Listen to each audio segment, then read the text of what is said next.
Meet Clement. Hi, my name is Clement Suleiman and I always wanted to be black. Hold your breath for a second and hear his story. As a child in Belgium, Clement believed that he was black, so much that he painted his skin black. That's why his mom took him to a psychologist. And the psychologist said, for the next vacation, just take him to Africa. And at age 13, he landed in Senegal and never looked back. He got the citizenship, learned all 5 local dialects, opened a business, married a Senegalese woman, and had 2 kids with her. Legini, de mij komt aan naar trop de. Clement will never truly be black, but he is an example of how home is not necessarily where you are born and how you are born. Home is the place you truly feel comfortable inside. And for this Belgian kid, it was in Senegal with his new family. That's 1 minute. See you tomorrow. Meet Jan. Hi, I'm Jan, and I'm looking for a husband. Before we go any further, let me tell you who this person is. Jan is the owner of an amazing hotel on the island of Puerto Rico.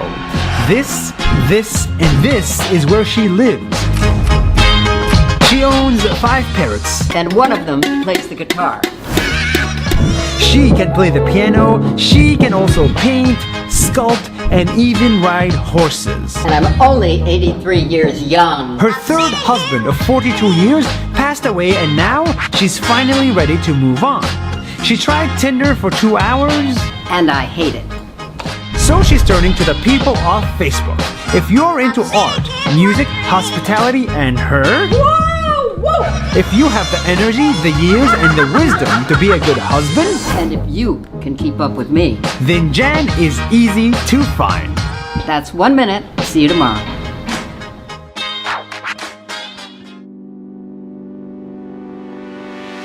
The guy next to me will make you change your mind on the term keyboard warrior because he is the real warrior. Fine, that is fine. When he was 18, his entire muscle system collapsed and he could no longer move.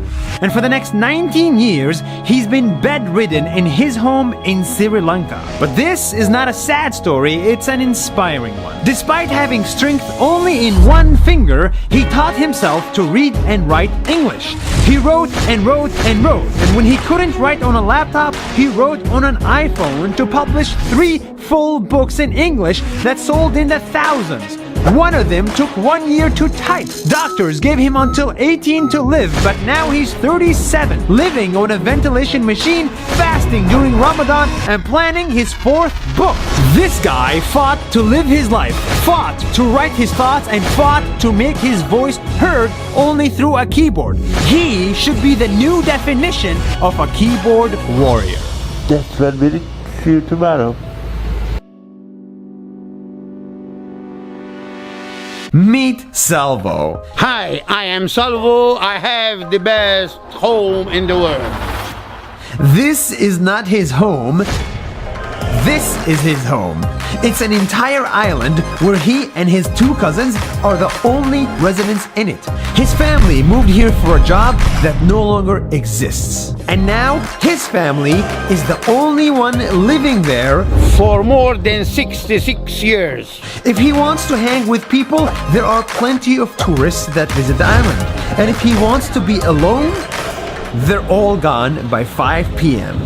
In his tiny house, he has mail, electricity, TVs, and internet. My internet is faster than yours. And because he takes care of the island, he received Malta's highest honor. Oh, my Malta! Salvo's home has everything everyone needs except noise. That's 1 minute. See you tomorrow.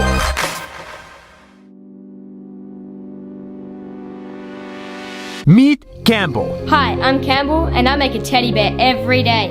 Campbell is a 14-year-old kid living in Tasmania, Australia. He wanted to help people, but he has no money or job. I'm only 14.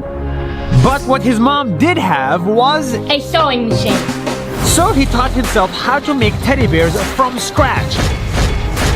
To send them to people around the world who could use a bit of support anywhere in the world. I've made over 1,400 teddy bears so far. And that act of kindness went viral. People from around the world joined his cause and donated money to raise over $150,000 and help a ton more people. Just hold on and think about this for a second. A 14-year-old boy with no money or resources found a way to change his world and the world of many others simply because he wanted to be kind. Because according to him, Kindness matters. That's 1 minute. See you tomorrow.